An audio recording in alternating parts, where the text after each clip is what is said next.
Item ಯಾವುದೇ ಇರಲಿ try ಮಾಡಿ ಆಚಿ ಚಿಕನ್ ಮಸಾಲಾ. ಬೆಳಗಾವಿಯ ಚೋರ್ಲಾ ಘಾಟ್ ಬಳಿ 400 ಕೋಟಿ ರೂಪಾಯಿ ದರೋಡೆಯಾಗಿತ್ತು. ಎರಡೆರಡು ಕಂಟೈನರ್ ಎಲ್ಲೋಯ್ತು, ಏನು ಕತೆ ಏನು ಗೊತ್ತಿಲ್ಲ ಅಂತ ಬೆಳಗಾವಿನಲ್ಲೂ ಕಂಪ್ಲೇಂಟು, ಮಹಾರಾಷ್ಟ್ರದಲ್ಲೂ ಕಂಪ್ಲೇಂಟು, ಎಲ್ಲ ಕಡೆ ಆಗಿತ್ತಲ್ಲ. ಈ ಪ್ರಕರಣಕ್ಕೆ ಈಗೊಂದು ಬಿಗ್ ಟ್ವಿಸ್ಟ್ ಸಿಕ್ಕಿದೆ. ನಾವು ಈ ಅನುಮಾನವನ್ನು ಅವತ್ತೇ ವ್ಯಕ್ತಪಡಿಸಿದ್ವಿ. ಆಕ್ಚುಲಿ ಅದು ಇವಾಗ ನಿಜ ಆಗ್ತಾ ಇದೆ.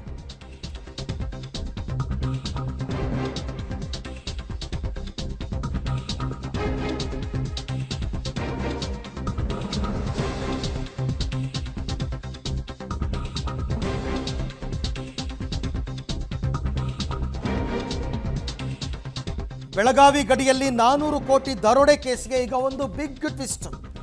ಈ 400 ಕೋಟಿ ದರೋಡೆ ಪ್ರಕರಣವೇ ಸುಳ್ಳು ಅಂತ ಈಗ ಸಾಬೀತಾಗಿದೆ. ಅಂದರೆ ದರೋಡೆನೇ ನಡೆದಿಲ್ಲ ಈ 400 ಕೋಟಿ. ನಾವು ಅವತ್ತಿ ಅನುಮಾನ ವ್ಯಕ್ತಪಡಿಸಿದ್ವಿ ಇಷ್ಟೆಲ್ಲ ಆಗಕ್ಕೆ ಸಾಧ್ಯ ಇಲ್ಲ ಅಂತ. 400 ಕೋಟಿಯ 2 ಕಂಟೈನರ್ ಗಾಯಬಾಗಿತ್ತು ಅಂತೆಲ್ಲ ಹೇಳಿದ್ರಲ್ಲ, ಆ ಪ್ರಕರಣವೇ ಕಟ್ಟುಕತೆ.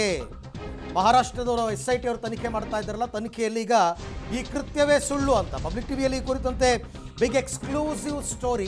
ಅದೇನೋ ಗುಜರಾತಿಂದ ದುಡ್ಡು ಬಂತು ಅಂದ್ರು, ಯಾವುದೋ ರಿಲಿಜಿಯಸ್ ಇನ್ಸ್ಟಿಟ್ಯೂಷನ್ಗೆ ಹೋಗ್ತಿತ್ತು ಅಂತು, ತಿರುಪ್ತಿಗೆ ಬಂತು, ತಿರುಪ್ತಿನಲ್ಲಿ ಹಳೆ ನೋಟನ್ನು ಹೊಸ ನೋಟಿಗೆ ಎಕ್ಸ್ಚೇಂಜ್ ಮಾಡಿಕೊಂಡ್ರು. ಅಲ್ಲಿಂದ ಅದು ವಾಪಸ್ಸು ಇನ್ನೆಲ್ಲೋ ಹೋಗಬೇಕಾದ್ರೆ ಚೋರ್ಲಾಘಾಟ್ ಹತ್ರ 2 ಕಂಟೈನರ್ನೇ ಎಸ್ಕೇಪ್ ಮಾಡಿಬಿಟ್ರು. ಇದೆಲ್ಲ ಪ್ರಕರಣ ನಡೆದಿತ್ತಲ್ಲ. ಆದರೆ ಇದು ಯಾವುದೂ ನಡೆದೇ ಇಲ್ಲ ಅಂತ ಈಗ ಪ್ರೂವ್ ಆಗಿದೆ. SIT ತನಿಖೆಯಲ್ಲಿ ಗೊತ್ತಾಗಿರ್ತಕ್ಕಂಥ ಅಂಶ. ಆ 2 ದೊಡ್ಡ ಕಂಟೈನರ್ ಆದರೂ ಸಿಗಬೇಕಾಗಿತ್ತು. ಅಟ್ಲೀಸ್ಟ್ ಕಂಟೈನರು, ದುಡ್ಡು, ಚಾಲಕ, ಅಟ್ಲೀಸ್ಟ್ ಚಾಲಕ ಯಾರೂ ಇಲ್ಲ. ಇದರಲ್ಲಿ ದೂರುದಾರ ಒಬ್ಬನ ಬಿಟ್ಟರೆ ಇವರು 8-9 ಜನರನ್ನು ಅರೆಸ್ಟ್ ಬೇರೆ ಮಾಡಿದ್ದಾರೆ. ಅರೆಸ್ಟ್ ಮಾಡಿ ವಿಚಾರಣೆ ಮಾಡಿ ಎಲ್ಲ ಮಾಡಿದ್ರಲ್ಲ. ಈಗ ಗೊತ್ತಾಗ್ತಾ ಇರೋದು ಎಲ್ಲವೂ ಸುಳ್ಳು.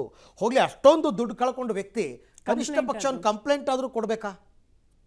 ಅಥವಾ ಅಷ್ಟೊಂದು ಬ್ಲ್ಯಾಕ್ ಮನಿನ 2,000 ರೂಪಾಯಿ ನೋಟು ಹೆಂಗೆ ಸಾಧ್ಯ ಅಂತ ನಮಗೆ ಅನುಮಾನ ಬಂದಿತ್ತು. ಈಗ ಅದು ಸುಳ್ಳು ಅಂತ ಆಗಿದೆ. ಎಕ್ಸಾಕ್ಟ್ಲಿ. ಸೊ ಎಲ್ರಿಗೂ ಇದ್ದಂತಹ ಒಂದು ಪ್ರಶ್ನೆ ಅಂದರೆ, ಸುಳ್ಳು ಅಂದರೆ ಹೆಂಗೆ ಕಂಡುಕೊಟ್ರು ಪೊಲೀಸರು, ತನಿಖೆ ಹೇಗೆ ನಡೆಸಿದ್ರು ಅಂತ. ನಾವೀಗಷ್ಟೇ ಹೇಳ್ತಾ ಇದ್ವಿ, ಈ ಪ್ರಕರಣದಲ್ಲಿ ಒಬ್ಬನೇ ಒಬ್ಬ ವ್ಯಕ್ತಿ ಇದ್ದಿದ್ದು, ಅದು ಸಂದೀಪ್ ಪಾಟೀಲ್ ಅಂತ. ದೂರುದಾರನ ಹೇಳಿಕೆಯಲ್ಲಿ ಅನೇಕ ವ್ಯತ್ಯಾಸಗಳು ಕಂಡು ಬಂದಿದೆ. ಕೃತ್ಯದ ಸ್ಥಳ, ಸಮಯ, ಪ್ರಯಾಣ ಮಾರ್ಗ, ಕಾಲ್ ಡೀಟೇಲ್ಸ್ನಲ್ಲಿ ನಿಖರವಾದ ಮಾಹಿತಿ ಲಭ್ಯವಾಗಿಲ್ಲ. ಚೋರ್ಲಾ ಘಾಟ್ನಲ್ಲಿ ಯಾವುದೇ ದರೋಡೆ ನಡೆದಿಲ್ಲ ಅಂತ SIT ವರದಿಯನ್ನ ಕೊಟ್ಟಿದೆ.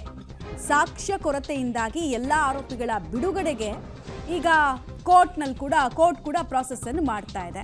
ಬಟ್ ಸುಳ್ಳು ದೂರನ್ನ ಕೊಟ್ಟು ಇಡೀ ದೇಶದ ಗಮನವನ್ನು ತಪ್ಪಾಗಿ ಸೆಳೆದಂತಹ ವ್ಯಕ್ತಿಗೆ ಈಗ ಗಂಭೀರವಾದಂತಹ ಕಾನೂನು ಕ್ರಮಗಳನ್ನು ಎದುರಿಸಬೇಕಾದ ಸಾಧ್ಯತೆ. ನಾವು ಆವತ್ತೇ ನಿಮ್ಗೆ ಹೇಳಿದ್ವಿ, 1.5-2 ತಿಂಗಳ ಹಿಂದೆನೇ ನೀವು ಬೇಕಾದರೆ ಯೂಟ್ಯೂಬ್ಗಳಲ್ಲಿ ಈ ನ್ಯೂಸ್ನ ವಿಡಿಯೋಸ್ ಇದೆ, ನೀವು ನೋಡ್ಬೋದು. ಅದರಲ್ಲಿ ಒಂದು ಈತ ಹೇಳ್ಕೊಳ್ತಾ ಇದ್ರ ಪ್ರಕಾರ 2 ಕಂಟೈನರ್ ಹೋಗಿದ್ದಿದ್ರೆ ಒಂದಾದರೂ CCTVನಲ್ಲಿ 2 ಕಂಟೈನರ್ ಒಟ್ಟಾಗಿ ಹೋಗಿದ್ರೆ ವಿಡಿಯೋ ಇರಬೇಕು ಅಂತ ನಾವು ಅವತ್ತೇ ಅನುಮಾನ ವ್ಯಕ್ತಪಡಿಸಿದ್ವಿ. ಒಂದು.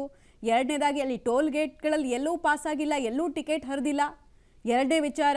ಮೂರನೇದು, ಇಷ್ಟೊಂದು ಹಣ ನಾಪತ್ತೆ ಆದಮೇಲೆ ಕಂಟೈನರ್ದ ಅವಶೇಷಗಳಾದರೂ ಸಿಗಬೇಕಲ್ವಾ, ಅದೂ ಸಿಗಲಿಲ್ಲ. ಕಾರ್ಡ್ ನುಂಗೋಕ್ಕಾಗಲ್ಲ, ಘಾಟ್ ಸೆಕ್ಷನ್ ನುಂಗೋದಕ್ಕಾಗಲ್ಲ. ಸೊ ಈತ ಬೇಕಾದಷ್ಟು ಸುಳ್ಳನ್ನು ಹೇಳಿದ್ದಾನೆ. ಬಾಯಿ ಬಿಟ್ಟರೆ ವಿಪರೀತ ಸುಳ್ಳನ್ನು ಹೇಳಿದ್ದಾನೆ.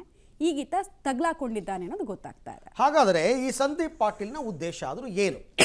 ಯಾತಕ್ಕೋಸ್ಕರ ಈ ಸಂದೀಪ್ ಪಾಟೀಲ್ ಈ ಥರ ಸುಳ್ಳು ದೂರನ್ನು ದಾಖಲು ಮಾಡೋದು? ಅದು ಏನು, ನನಗೆ ಮಹಾರಾಷ್ಟ್ರ SIT ಮೇಲೆ ನಂಬಿಕೆ ಇಲ್ಲ, ನಾನು ಬೆಳಗಾವಿ ಕಂಪ್ಲೇಂಟ್ ಕೊಡ್ತೀನಿ, ಬೆಳಗಾವಿ ಪೊಲೀಸರು ಹೇಳ್ಬಿಟ್ಟಿದ್ದಾರೆ, ನಮ್ಮಲ್ಲೇನಾದರೂ ದೂರು ಬಂದರೆ ನಾನು FIR ಮಾಡ್ಕೊಂಡು ತನಿಖೆ ಮಾಡ್ತೀವಿ ಅಂತೆಲ್ಲ ಯಾಕೆ ಹೇಳ್ದ? ಇದು ಪ್ರಶ್ನೆ. ಡೀಟೇಲ್ಸ್ ಕೊಡ್ತಾರೆ ದಿಲೀಪ್. ಈ ಪ್ರಕರಣ ಆರಂಭಿಕ ಹಂತದಿಂದ ಕೂಡ ಅನೇಕ ಅನುಮಾನಗಳ ಕಾರಣ ಆಗಿತ್ತು. ಈಗ ಸುಳ್ಳದು ಅನ್ನೋದು ಗೊತ್ತಾಗಿದೆ. ಸೊ ಈ ಸುಳ್ಳು ದೂರು ಕೊಟ್ಟಂತಹ ಆರೋಪಿಯನ್ನು ಅರೆಸ್ಟ್ ಮಾಡಿದಾಗ ಅವನು ಏನು ಬಾಯಿ ಬಿಟ್ಟಿದ್ದಾನೆ, ಯಾವ ಉದ್ದೇಶ ಇಟ್ಕೊಂಡು ಇವನು ಇಷ್ಟು ದೊಡ್ಡ ಮಟ್ಟದಲ್ಲಿ ದೇಶದಲ್ಲಿ ಹಂಗಾಮ ಸೃಷ್ಟಿ ಮಾಡ್ದ ಅಂತ? ಮಮತಾ, ಪ್ರಮುಖವಾಗಿ ಏನಂತಂದ್ರೆ, ಏನು ಸಂದೀಪ್ ಪಾಟೀಲ್ ಅಂತ ಇದ್ದಾನೆ, ಇವನು ಒಂದಿಷ್ಟು ಅಲ್ಲಿ ಚಿಲ್ಲರೆ ಕೆಲಸ ಮಾಡ್ಕೊಂಡಿರೋನು. ಜೊತೆಗೆ ಕಿಶೋರ್ ಸಾವ್ಲಾ ಅಂತ ಏನು ಆರೋಪ ಮಾಡಿದ, ಕಿಶೋರ್ ಸಾವ್ಲಾಗ್ ಇವರಿಗೆ ಯಾವುದೋ ಒಂದು ವಿಚಾರದಲ್ಲಿ ವೈಮನಸ್ಸು ಬಂದಿರುತ್ತೆ ಅಂತ ಹೇಳಿ ಒಂದು ಪ್ರಥಮ ಮಾಹಿತಿ ಬರ್ತಾ ಇರುವಂತದ್ದು. ಹೀಗಾಗಿ ಆ ಒಂದು ವಿಚಾರ ಇಟ್ಕೊಂಡು ಈ 400 ಕೋಟಿ ರೂಪಾಯಿ ಒಂದು ಕಥೆಯನ್ನ ಕಟ್ಟಿದ ಹಾಗಂತ ಹೇಳಿ ನಾಸಿಕ್ ಪೊಲೀಸರು ಬಹಳಷ್ಟು ತನಿಖೆಯನ್ನ ಮಾಡ್ತಾ ಇದ್ದಾರೆ. ಮತ್ತೆ ಮಹಾರಾಷ್ಟ್ರ ಸರ್ಕಾರಕ್ಕೆ ಈಗಾಗಲೇ ಒಂದು ವರದಿಯನ್ನು ಕೂಡ ಕೊಟ್ಟಿದ್ದಾರೆ. ದೂರುದಾರನ ಹೇಳಿಕೆಯಲ್ಲಿ ಗಂಭೀರ ವ್ಯತ್ಯಾಸಗಳು ಕಂಡು ಬರ್ತಾ ಇದೆ. ಕೃತ್ಯದ ಸಮಯ ಸ್ಥಳ ಹಾಗೂ ಮಾರ್ಗ ಎಲ್ಲವೂ ವಿಚಾರ ಮಾಡಿದಾಗ ನಿಖರವಾಗಿ ಮಾಹಿತಿ ಕೊಟ್ಟಿಲ್ಲ ಹಾಗೆ ಅಂತೇಳಿ ಚೋರ್ರಾಘಾಟ್ನಲ್ಲಿ ಯಾವುದೇ ದರೋಡೆ ನಡೆದಿಲ್ಲ ಅಂತ ಹೇಳಿ ವಿಚಾರಗಳು ಕೂಡ SIT ಮಹಾರಾಷ್ಟ್ರ ಗೌರ್ಮೆಂಟ್ಗೆ ಒಂದು ರಿಪೋರ್ಟ್ ಅನ್ನ ಕೊಟ್ಟಿದೆ. ಜೊತೆಗೆ ಸಂದೀಪ್ ಪಾಟೀಲ್ 3 ಬಾರಿ ಕರೆದು ವಿಚಾರಣೆ ಮಾಡಿದಾಗ 3 ಬಾರಿಯೂ ಕೂಡ ಬೇರೆ ಬೇರೆ ವಿಚಾರಗಳು ಹೇಳಿರುವಂತದ್ದು, ಮತ್ತೆ ಕರ್ನಾಟಕದ ಪೊಲೀಸರನ್ನ ಪದೇ ಪದೇ ಹೇಳುವಂಥದ್ದು ಅಲ್ಲಿಗೆ ನಾವು ದೂರು ದಾಖಲು ಮಾಡ್ತೇವೆ ಅಂತ ಹೇಳ್ತಾ ಇರುವಂತದ್ದು ಕೂಡ ಬಹಳಷ್ಟು ಅನುಮಾನಕ್ಕೆ ಎಡೆ ಮಾಡಿಕೊಟ್ಟಿರುವಂತದ್ದು. ಹೀಗಾಗಿ ಇವತ್ತು ಅಥವಾ ನಾಳೆಗೆ ಸಂದೀಪ್ ಪಾಟೀಲ್ ವಿರುದ್ಧವೇ ಕಾನೂನು ಕ್ರಮ ಸಾಧ್ಯತೆ ಇರುವಂತದ್ದು. ನಮಗೆ ಬರ್ತಾ ಇರೋ ಮಾಹಿತಿ ಪ್ರಕಾರ ಅಂತ ಸಂಜೆನೆ ಅವ್ರ ಮೇಲೆ FIR ಆಗತ್ತೆ, ಈ ತರ ದಿಕ್ಕನ್ನ ತಪ್ಪಿಸಿದ್ರಿ ಮತ್ತೆ ಪೊಲೀಸರಿಗೆ ಸುಳ್ಳು ಹೇಳಿದ್ರಿ ಹಾಗೆ ಅಂತೇಳಿ ಒಂದು ಕಾನೂನು ಕ್ರಮಕ್ಕೆ ಮುಂದಾಗಿರುವಂತದ್ದು. ಮಮತಾ, ದಿಲೀಪ್, ಈಗ ಒಂದು ಆತನನ್ನ ಕ್ರಾಸ್ ಎಕ್ಸಾಮಿನೇಷನ್ ಮಾಡಲೇ ಇಲ್ವಾ ಪೊಲೀಸರು? ಮಾಡಿದಾಗ ಆತ ಏನಾದರೂ ಸತ್ಯ ಬಾಯ್ಬಿಟ್ನ? ಇದೆಲ್ಲದರ ಹಿಂದಿನ ಉದ್ದೇಶ ಏನು ಅಂತಂದ್ಬಿಟ್ಟು? ಹೌದು, 3 ಬಾರಿ ಏನು ನಾಸಿಕಿನ ಪೊಲೀಸರು ಅವರನ್ನ ಕ್ರಾಸ್ ಎಕ್ಸಾಮಿನೇಷನ್ ಮಾಡಿರ್ತಾರೆ.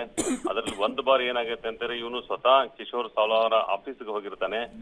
ಠಾಣೆಯಲ್ಲಿ ಇರ್ತಕ್ಕಂಥ ಏನು ಆಫೀಸ್ಗೆ ಹೋಗಿ ಕಿಶೋರ್ ಸಾವ್ಲಾ ಜೊತೆ 20 ನಿಮಿಷಗಳ ಕಾಲ ಮಾತುಕತೆ ಮಾಡಿರ್ತಾರೆ. ಆ ಮಾತುಕತೆ ಆಡಿಯೋ ಮತ್ತು ವಿಡಿಯೋಗಳನ್ನು ಕೂಡ ನಾಸಿಕಿನ ಪೊಲೀಸರು ತರಿಸ್ಕೊಂಡಿರ್ತಾರೆ. ಹೀಗಾಗಿ ಆ ಒಂದು ಮ್ಯಾಚ್ ಮಾಡುವಂಥದ್ದು ಮತ್ತೆ ಜೊತೆಗೆ ಇವನೇನು ಸುಳ್ಳು ಹೇಳಿದಾನೆ, ಎಲ್ಲೇ ನನಗೆ ಗಲಾಟೆ ಮಾಡಿದ್ರು, ಹೊಡೆದ್ರು ಬಡದ್ರು ಅಂತ ಹೇಳಿದಾನೆ, ಅವೆಲ್ಲಾ ವಿಚಾರಗಳನ್ನು ಕೂಡ ಕೂಲಂಕುಷವಾಗಿ ಪರಿಶೀಲನೆ ಮಾಡಿದಂತ SIT ಅಧಿಕಾರಿಗಳು ಒಂದು ನಿರ್ಣಯಕ್ಕೆ ಬರ್ತಾ ಇದೆ ಅಂತಾರೆ, ಇವನು ಸುಳ್ಳು ಹೇಳ್ತಾ ಇದ್ದಾನೆ ಅಂತೇಳಿ.